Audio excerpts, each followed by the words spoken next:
And we're live here on WCEG Network, the Worldwide Community Empowerment Group. And I am the host of the People's Choice, Joe Flint, all one word, like a tribe called Quest. Ladies and gentlemen, it is my pleasure today to welcome to the show one of the greatest men that I have known in my adult life and had the privilege of being able to work beside on several different events and programs. And it's just always been a pleasure to know him. Of course, it adds that he is a graduate of the best high school in the city of Atlanta. That's why we are such good friends. Ladies and gentlemen, I introduce to some and present to others that of Greg Fann, the preaching man. Greg, how you doing today, sir? Well, I'm doing fine, Pastor Flynn. I'm doing just fine, man. And it's good to be with a fellow alumnus. Yes, sir. It's so good to see you. We're not going to talk about nobody else's school. No, we won't do that. We won't do that. We won't do that. But it's so good to see you. You look well. You look younger than you've ever looked before. Not that you ever look old, but you look younger. You look younger than ever before, sir. When you stay with the Lord, it'll keep you young. Yes, sir. I'm sure trying. I'm sure trying. Well, listen, we know that we are approaching a commemorative exercise that we have done for so many years. And one of the reasons that we have done this is because of a great fellow that you and I call friend, who has now gone on to be with such a great cloud of witnesses.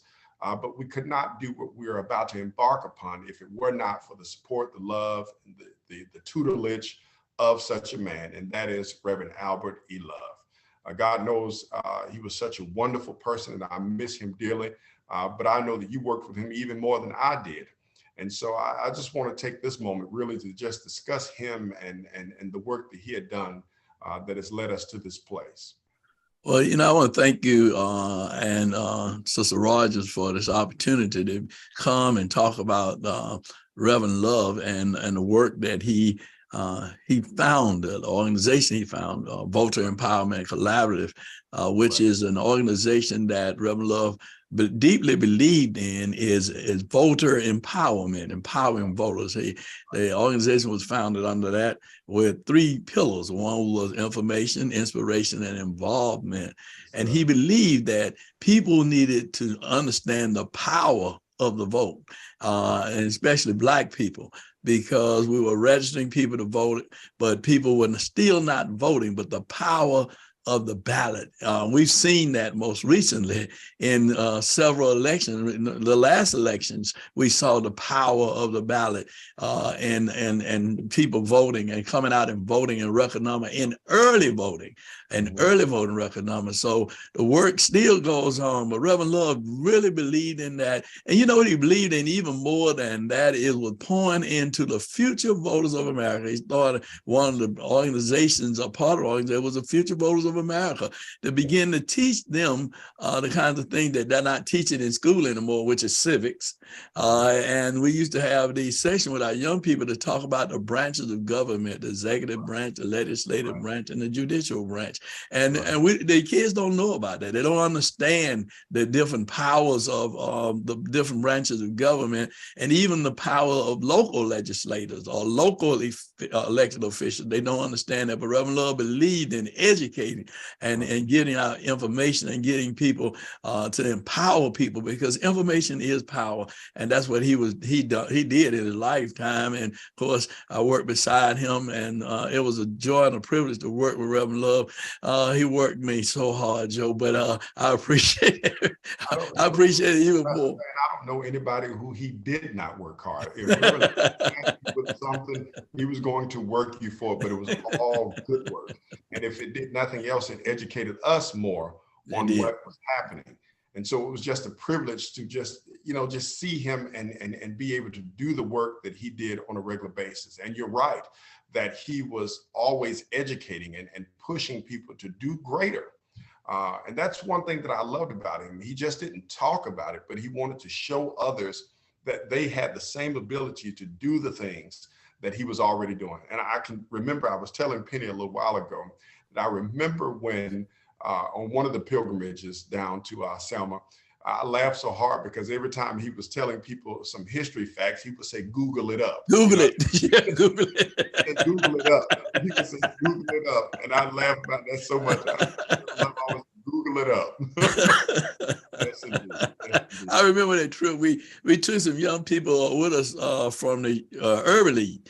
and they were kids that were students at Georgia State.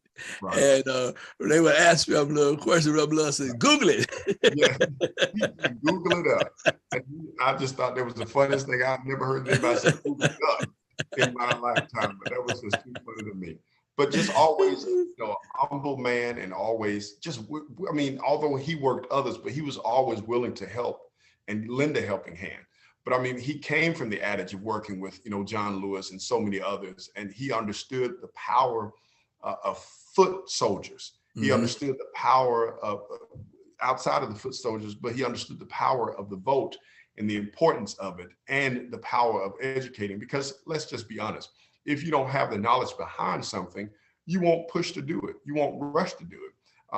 This is just like buying a car. You'll have some people that just go out and buy a car for the sake of the name, but generally an educated buyer is far more qualified and will get what they need when they go out, as opposed to somebody who just doesn't know anything about it. And Reverend Love, I would say he was that person when it came to educating others on the importance of voting. And then you, let's not downplay you now. You were just as important in organizing and pushing people out to vote, and to making sure that they were able to get to the polls. And that, like you said earlier, there's no question that registering is one thing, but registering and not doing anything beyond that is a whole nother thing.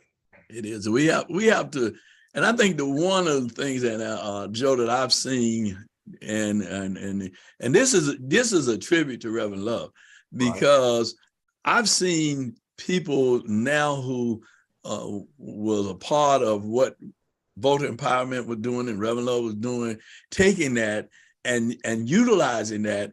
And now today we having record numbers of people who are voting. And as I said earlier, early voting. I mean, we had early voting turnout like nobody, like I've never seen before. I mean, even in the runoff, we had people going to the polls and voting early. And it's important that our young people understand the power of the vote, and that we continue to push them, help them understand that without the vote, and it, we don't, when we elect people, people don't always do what they say they're going to do, but you have to hold people accountable. And that was another thing that Reverend Love and I talked about. We have to have accountability with our legislators and make them accountable. We gave you our vote. Now we want you to do what you said you were going to do.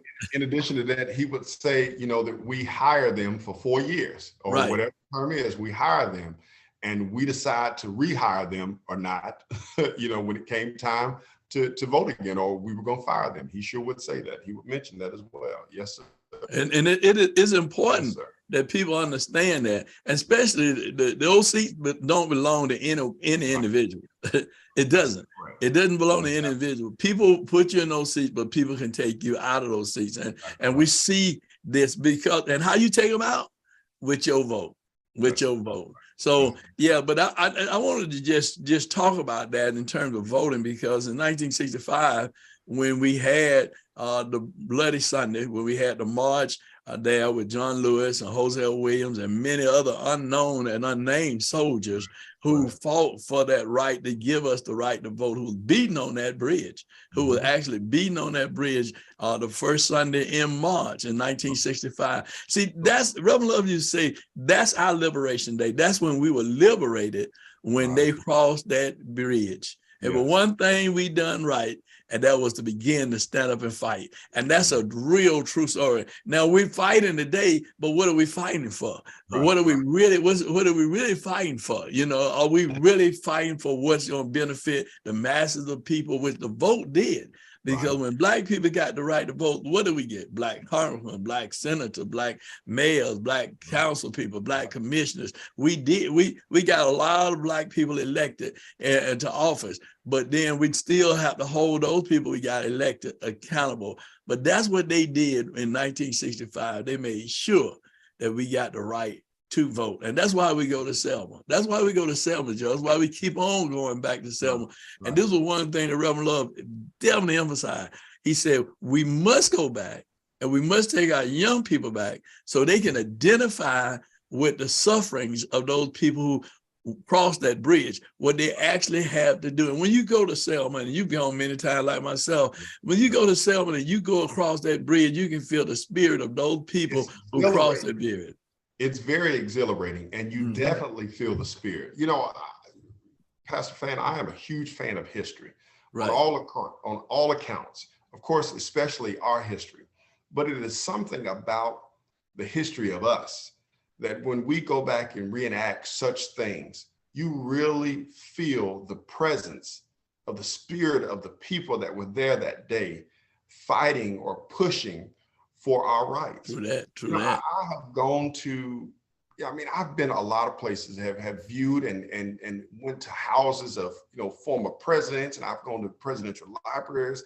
I've gone to other countries and gone through their museums, but it's something about the struggle of us here that when you go to the museums or the placards or places for which we were not allowed, it really resonates with you.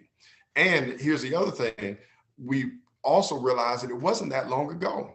Some people say, it's been a long time. That's not a long time. I can remember, needless to say, I wasn't born in the 60s, but I can remember when the 60s was just a few years ago. So at the 70s were yesterday and the 80s were yesterday. Now, of course, the years are going by, but understanding that I was born just a few years after, just a decade after King was killed. So that's different. That's not the same as 100 years. I was just a decade from it. So understanding that time frame was just a short while ago makes it even more important to be able to participate in such a wonderful event. And that is, crossing the Edmund Pettus Bridge. And, I'm glad you said that in terms of the decades and stuff. And, because I'm in my 70s and you're a younger man. I ain't even call how old you are, but you're young. Third quarter. Third quarter, okay.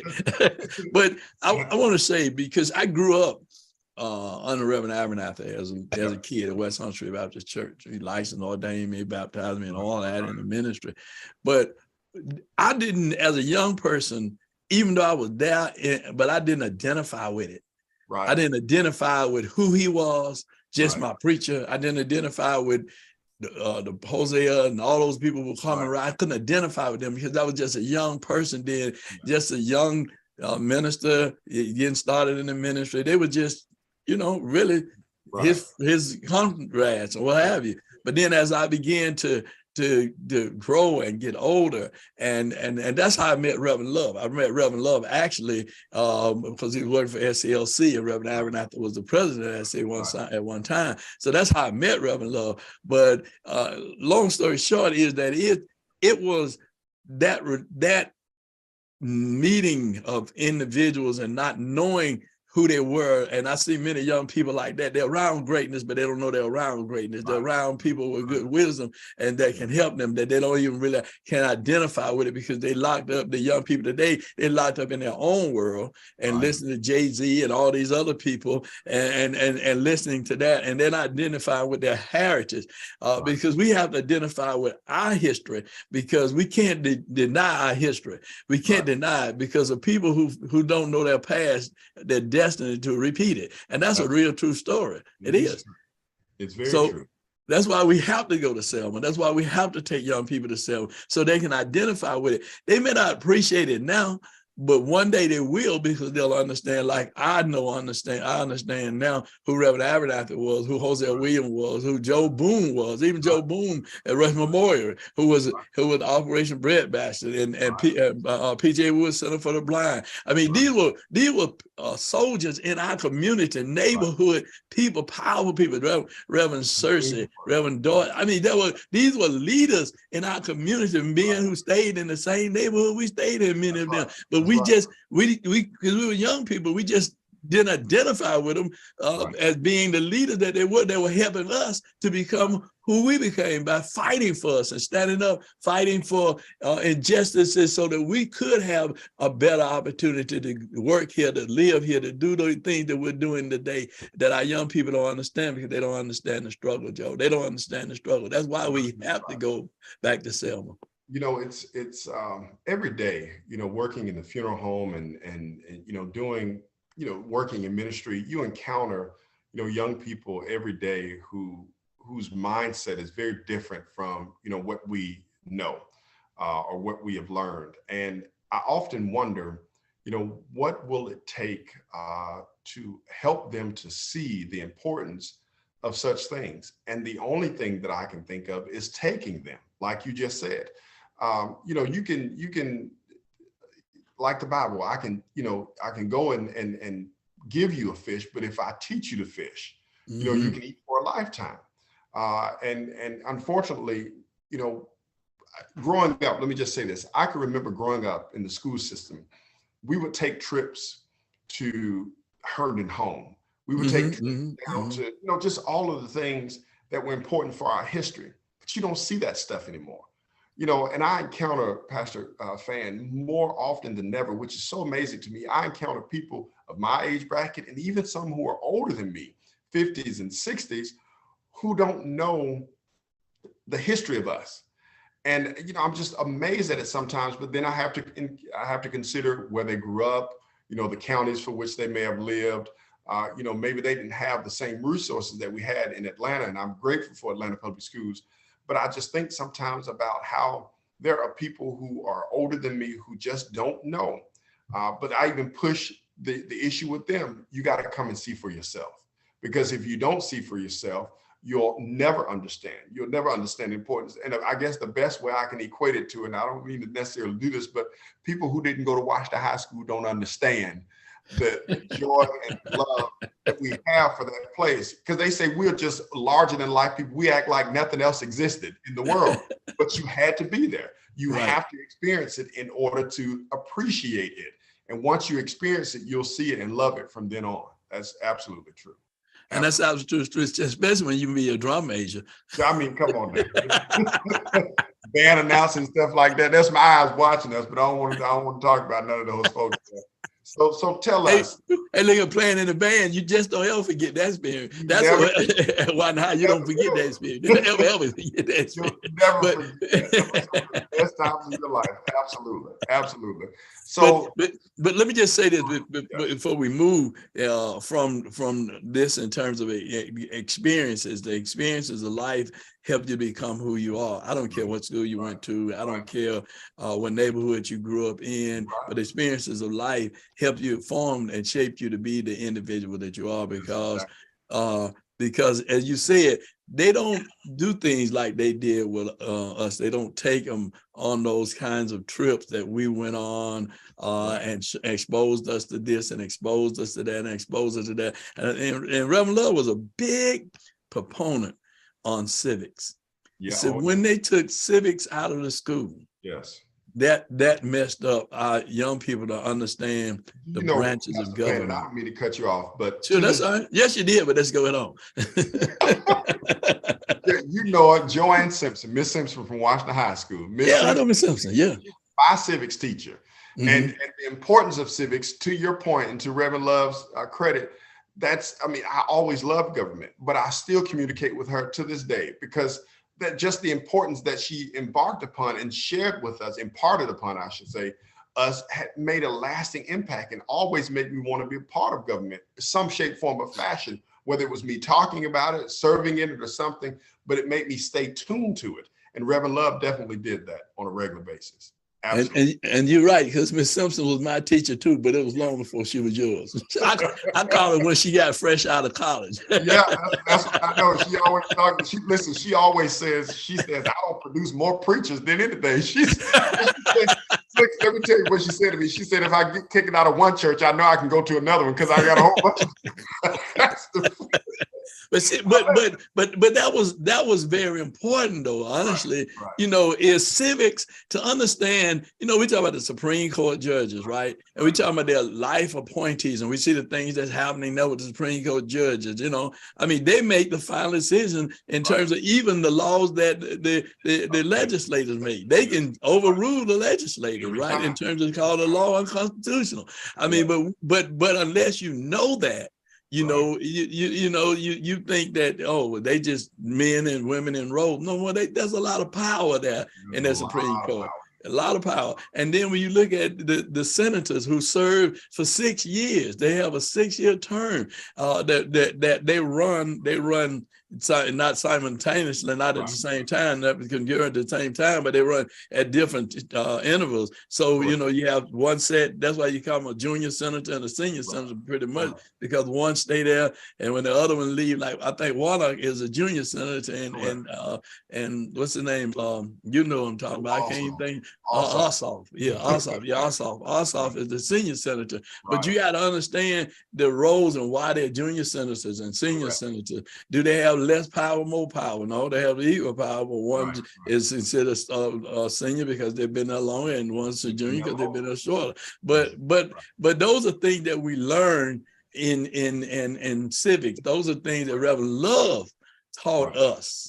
And not to mention, we went to Selma, but we went to DC many times, and went to the Capitol and met with legislators and met with Congress people to understand the role of congressional people and what bills they were advocating, and what even today still knowing what bills they were advocating. Going down to the Demon Dome, I call it the Demon Dome, the state capitol, the Demon Dome. A lot of evil people down there doing evil things to good folk. They down there, demons down there right now, trying to conjure some demonic mess. But anyway, but you got to know the power of a representative. I mean, a state representative and a state senator. What powers do they have? You know, that people think that all mayors have the same power, like the state of Atlanta mayor. They do not.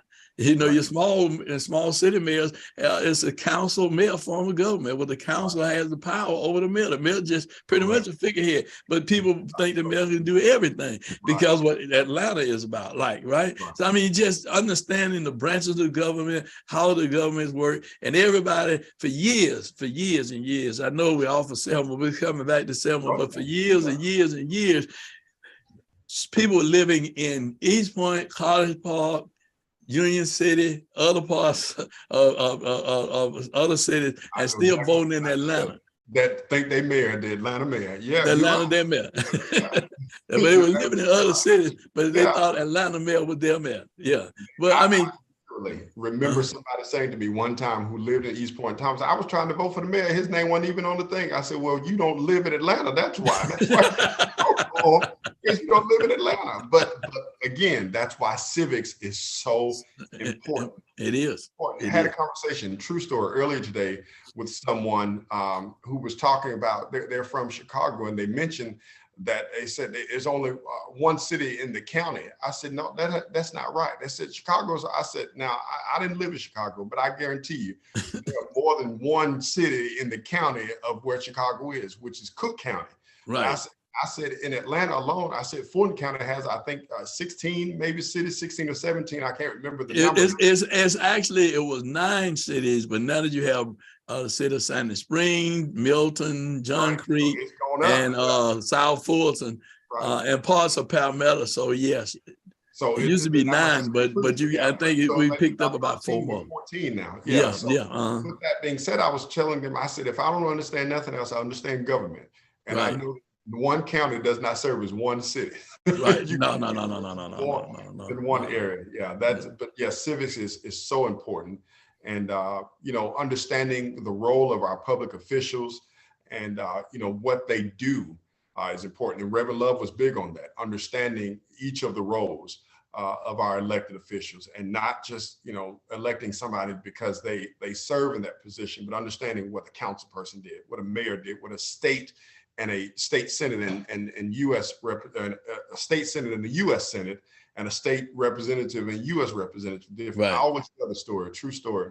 When I was campaigning and living in Michigan for a guy, it was midterm. It wasn't presidential election. It was midterm election. Okay.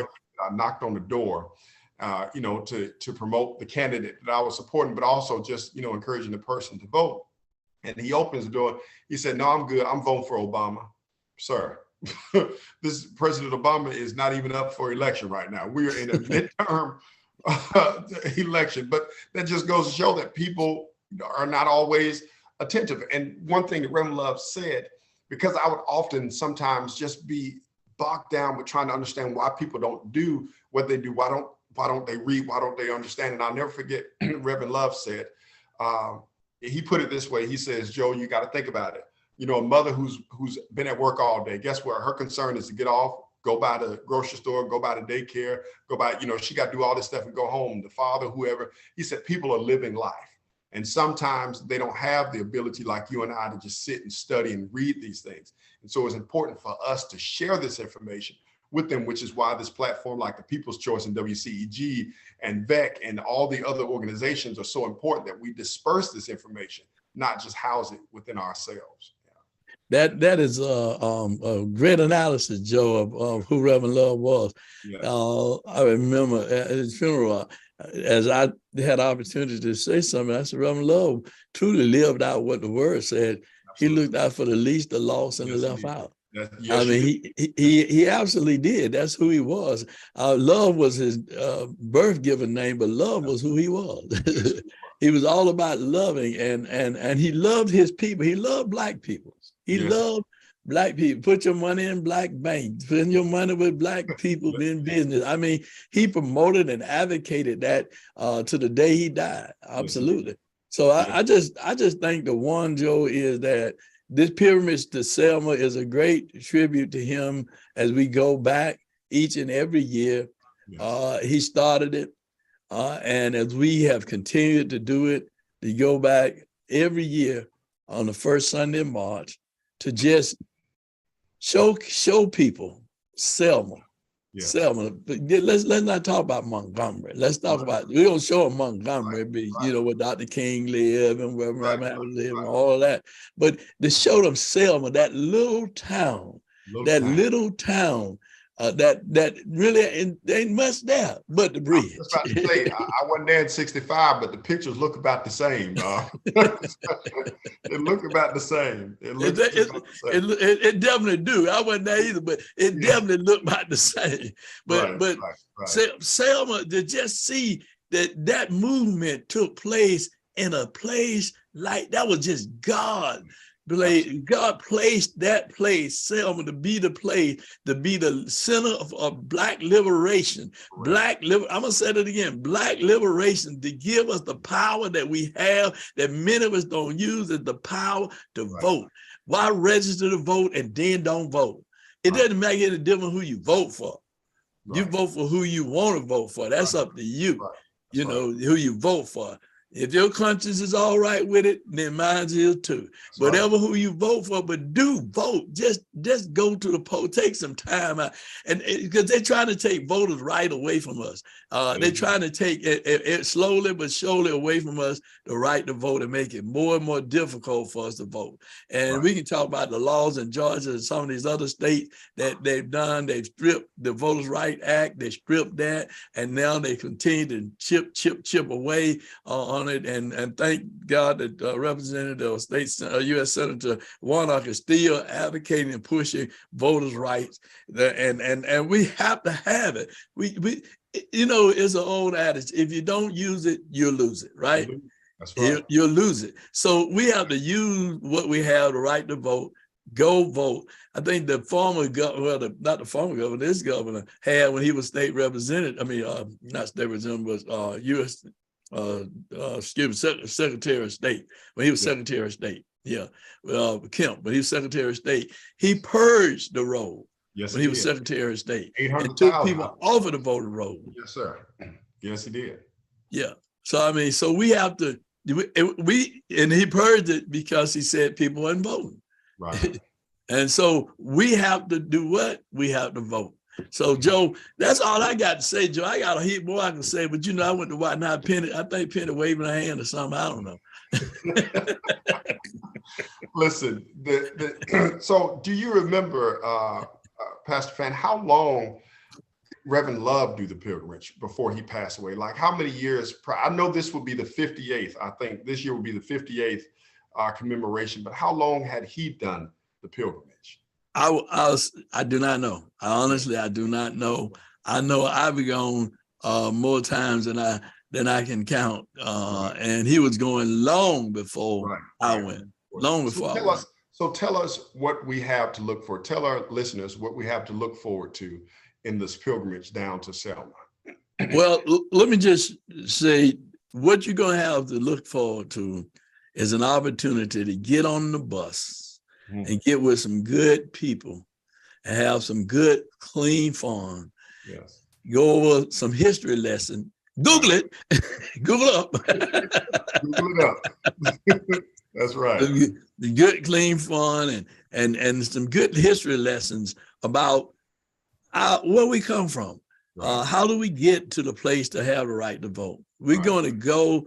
We'll journey. We'll have police. We'll have escorts by the marshal. We'll have escorts. We'll have motorcyclists will take us down all the way to Selma, and on the way we'll go and we'll stop and we'll see Viola Luzo grave. Many people don't know who she was. She was a Jewish woman who was killed with Sweeney and Cheney, trying to help them to get people registered to vote, helping them, trying to get people registered to vote, but she got killed. And there were many good people. You know, it wasn't all Black people. There were many, many people, different races and persuasions that helped us to get the right to vote because they thought it was not fair for Black people not to have the right to vote. Right, so we will see her grave on the way down, and then we'll go on into Montgomery. And as we go into Montgomery, we're going to stop and see at the Legacy Museum. Now, this is, I don't know if you've ever been there before. But you're talking about something moving and telling. That museum, when you go in and they got all of these names of people who are hung, and you see how many Black people that were hung, and it has the year they were hung, the state they were hung in, the county that they were hung, not just Georgia. Wow. Not just Alabama, but all over the United States, even as far as California, West Coast, even as far as New York. I mean, the East Coast. I mean, they when you see it, it's so moving. It makes you want, and you start looking for names of people that, you know, family names, your family name, right? You start looking for the Flints. Is any Flints on here? Is any, you know what I mean? You start looking for names because they're family members that were lynched. And ladies too. They got ladies' name up there as well as men. So people feel like, well, men would only somebody get lynched. Nah, there was some ladies got lynched too. So that's a moving telling thing. So we're gonna go there.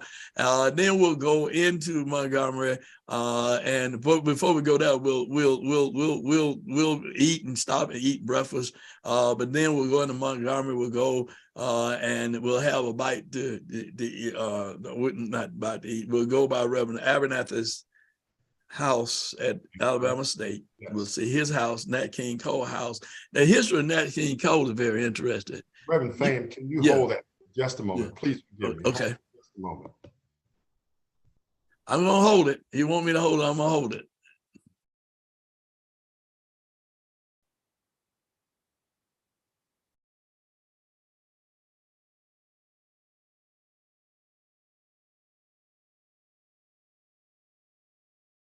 They done kill me. Don't go. While we're waiting for Joe to return. Okay. Would you please give us some information about how people can sign up or the information for them to be able to partake in this pilgrimage? Absolutely. Let me just say this. If you want to go, all you have to do is you can call my number 404-308-0795. Or you can call Shaneri Farris, Shaneri's number, and I'm going to look that up because I don't know a number by heart. Y'all give me a minute. Give me your number again. I'll post it. Okay, my number is 404-308-0795. 308-0795. That's my number. Okay. And Shaneri's number is. Hold on 1 second. Hold on. Okay. Bishop. I'm posting it now. Okay. So hold on 1 second. Call Bishop Fann to sign up or get more details. Hang on 1 second. Okay, and then I do apologize, ladies and gentlemen. That's okay. And then now give me the other number and the person's name. Shaneri Farris.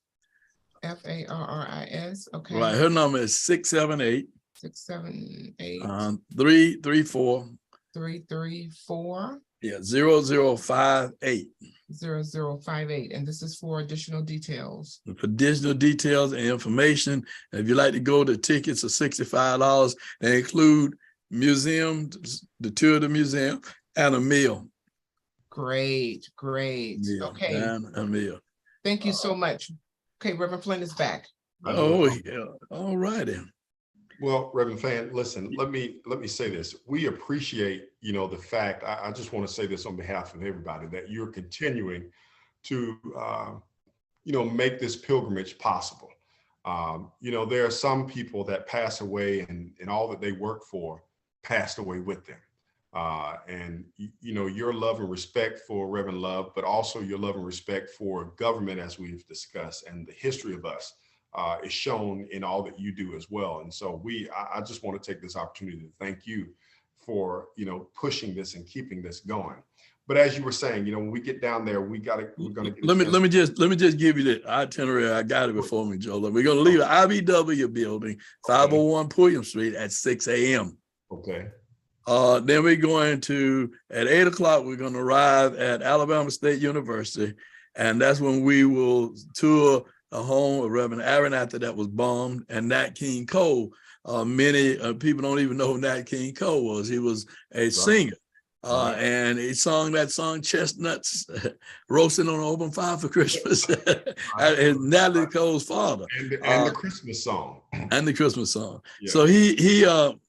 So and we'll tell that story when we get to Alabama about Nat King Cole. Then we'll go by the First Baptist Church with Reverend Abernathy, pastor. We'll go by Dexter Avenue Church where Dr. King pastor. We'll visit the home of Dr.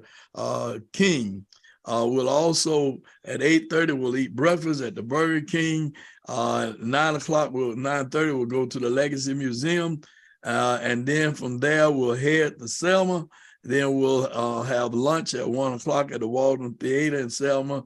And then at 2 o'clock, the march will begin. And hopefully it'll begin at 2, because sometimes it don't start quite then. The dignitaries don't be quite ready. I was just about to say, Pastor Fann, I don't know that in the times I've gone, we've started on time. but the energy and the atmosphere during that time is just absolutely, I have attended a lot of things. I've gone to what do you call it? Fat Tuesday. What is that thing called? When they Mardi Gras. Mardi Gras. Oh, Mardi Gras. Oh, Mardi Gras. I've gone to Mardi Gras. I don't know if I should say this as a preacher, but when I was younger, I attended Freaknik. I've attended a lot of things.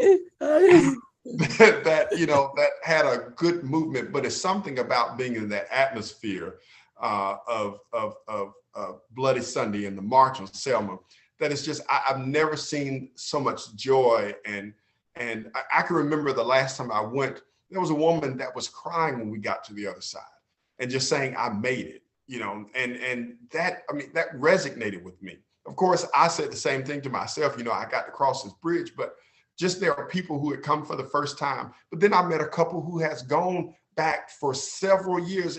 They were I'm just going to say white, but they were something else. But I remember having a conversation with them, and they said they come back every year to do it, just because of the energy and the history that's behind there. It's I've gone to football games and watching your team win, but it's something about the energy at Selma that you don't get everywhere else. You don't get it everywhere. That's Ed earlier. It's the spirit of those people thinking about how those people were beaten back across that bridge. Right. Beaten back across that bridge. When we walk over to the other side. Trying to cross over. Do what now? I didn't hear that. Just trying to cross over. Just trying to cross over.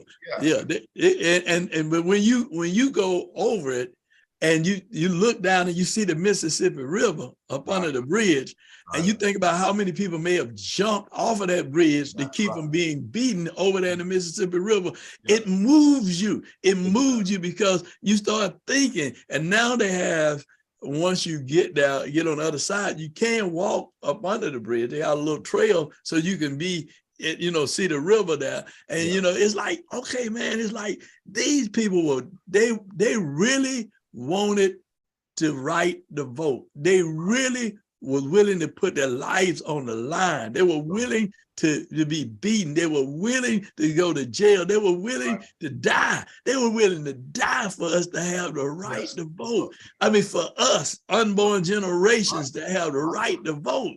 You know, you think about that, that Christ died for our sin, for unborn generations. Right, that's right. So we can have a right to eternal life. These people were willing because their faith in their God, their faith in that God, their creator gave them the strength to be able to do and endure the things that they had to endure from those mean soldiers, those mean deputies, those mean police officers, and those dogs that was biting them, the billet that was hitting, the horses that were running over. When you see that, when you go across that and you think about that, could I have done that?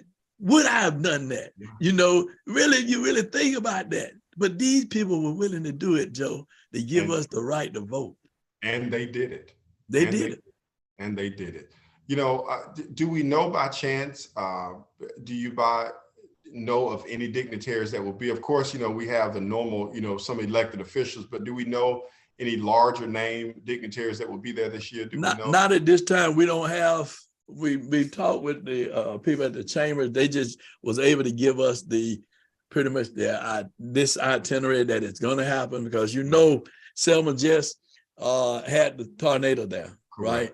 And of course, they're trying to clean up Selma from the tornado. However, you can go across the bridge. The bridge, that area where the bridge is, and all that's clear. It's just Selma. If you've never been to Selma, this is an economic boost for Selma when people come down for Bloody Sunday. Right. As we said earlier, ain't much in Selma. It's still like it was back in the 60s. Yes, sir. Yes, sir.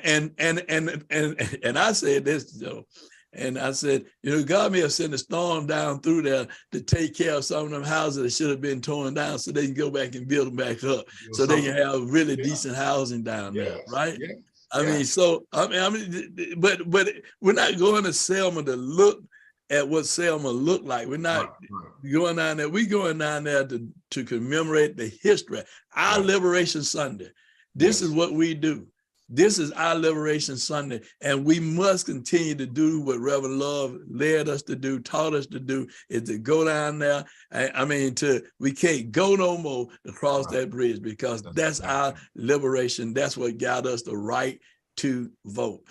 And Joe, I'm gonna say something here. You know, I'm Greg Fann, the preacher, man, and most people know. But let me tell you how I got to be that. Okay. There's a gentleman called Albert E. Love.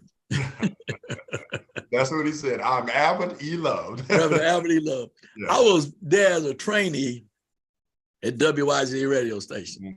I was a trainee. Jerry Thompson was teaching me how to be a radio announcer. And I had bought a Marantz tape recorder, and I was in the production room, you know, cutting commercials and doing that stuff. And so Reverend Love came down because they were having a demonstration. That's when CBC was first forming, actually, really. Cornelius Henderson, you know, McKinley Young, and James Milner, and the list go on, Darrell and all of them. They go Tim and all that. So they go on and on. So Reverend Love came down there because they were going to have a picket. He wanted radio coverage about it. He wanted TV coverage about it. So I swear I heard him in your voice when you just said that radio coverage. I swear I heard him. So he said, he came down and he told Mr. Swanger, who was the station manager, he said, Mr. Swanger, we spent a lot of money at this station, Black spent a lot of money at this station, and we want to have this covered, what we're doing at over here, Winn-Dixie on ML King. It was there, you know, at Peyton and ML King. It was on 100th Street and then Garden Road. But anyway, we were there. So I was there in the studio. So Mr. Swain came there, he called me, he said, come here. He said, listen, he said, he going with you. He gonna go with you. He gonna cover the story. I'm like, what? I ain't never covered a story in my life. So we got in the van. We got a Reverend McDonald's van. I tell the story all the time. Reverend McDonald had this van, didn't have no seat in it. We sitting on milk cartons, going out to Winn-Dixie. Yeah. Going out to Winn-Dixie. And that was my introduction in the radio. And because of Reverend Albert E. Love. Reverend Love was just a genuine concern about Black people and his people getting opportunities. We went to the Capitol every year fighting for economic opportunity, trying to get them to give Black people a better percentage in business, state money. The money is only Black people get, minorities get what, 1%? Yes. And that's in DOT with all the billions of dollars they get. But we fought. He fought. The list can go on and on and on about Reverend Albert E. Love, but I know we're going to Selma, and we're going to Selma to commemorate him, the work that he done, but also the legacy that he left. And we need for you to get on the bus and know more about your history. Right. Identify with your history. Because this stuff you identify with now is like Chinese food. It's just gonna fill you up, and then after a while you'll be hungry again. You need to have some frame of reference so you can say, I was there, I seen it for myself. I know those people had to suffer. I know they had to give up something to give us the right to vote. So I want to thank you. In years that I could not go, I sent my children. Because I wanted them to, they've gone with me, but I sent them in my absence so that they can be a part of it, because it's so important. If I haven't done anything else with my own children, is I have done my very best, just right here in our own city of Atlanta, in the metro area, of taking them around the state, introducing them and showing them, places of our leaders that lived here in Atlanta, who are, now part of the great cloud of witnesses. I have taken them around, and I wanted to make sure that they understood and knew what Selma meant. As a matter of fact, my oldest daughter, who is currently in school out in Arizona, when I was talking to her the other day, I told her, I said, you need to see if you can get off so that you can come home, so we can go down to Selma, so you can go with us, to Selma again. And she was just like, send me the days, Dad, and I'll make sure. Let me ask you, Reverend Fann, are there people who can sponsor the youth? Is there anyone, how do we get people to sponsor youth? If people want to sponsor, all they have to do is just give me a call and just tell me, say, hey, listen, I want to pay for one kid, I want to pay for 2 kids or whatever. Matter of fact, I got a call today from one of the principals at this Christian school in South Fulton who is looking to take kids from his school down there. So yeah, whatever, if somebody want to sponsor a kid, pay for a seat for a kid, that's fine, because we really want children, not children, but young people to go and to identify with their heritage and their history.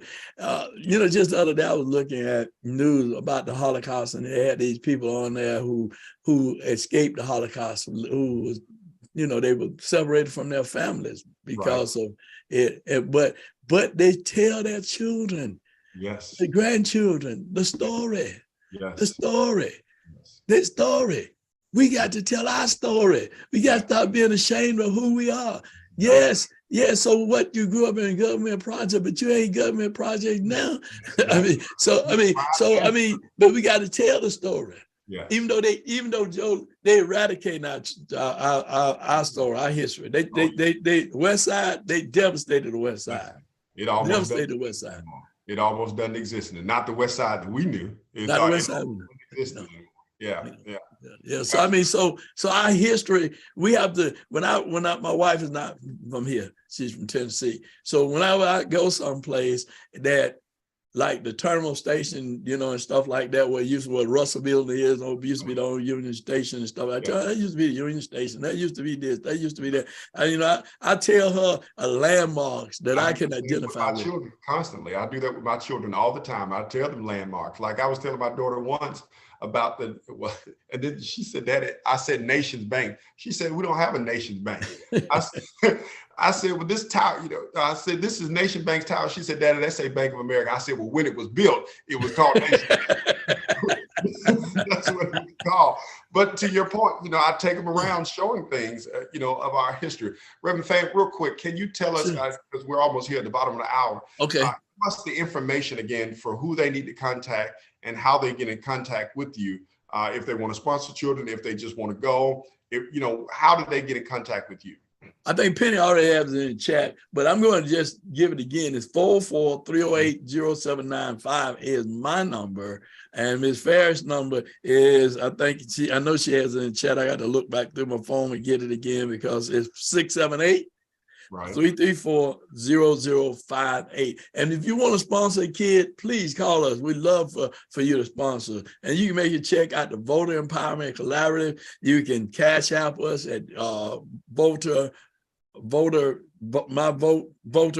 on cash out. Let me make sure that's right, because I don't want nobody to send that cash out to the wrong somebody. Joe, hold on for a minute. Can you give me just a minute, Joe, to find it? Go right ahead. Go right ahead.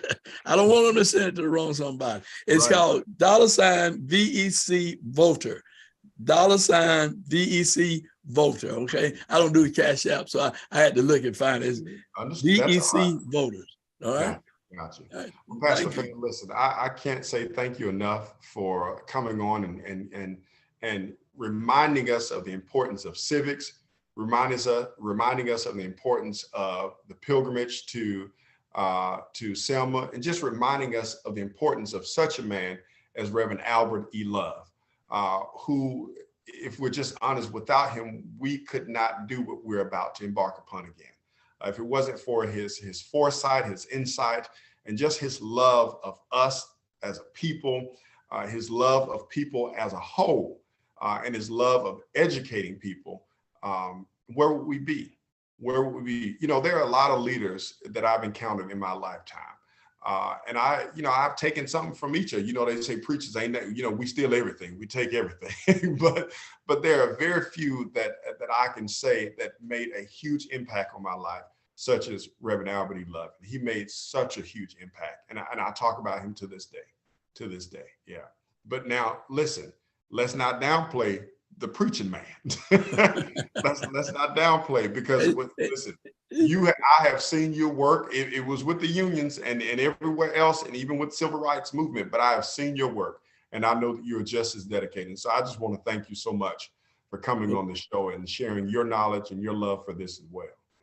Well, in the words of Reverend Albert E. Love, God bless and keep strong. That's right. Keep strong. God bless and keep strong. I was looking the other day at an old, Facebook has this thing where, of course, it shows you old stuff. And I looked at one and it showed Reverend Love's comment on there. God bless and keep strong all the time. Pastor Fann, thank you so much. Is there anything else you'd like to share as we get ready to close out? Again, God bless and keep strong. Thank you so much. Love you, man. Take care. You too, brother.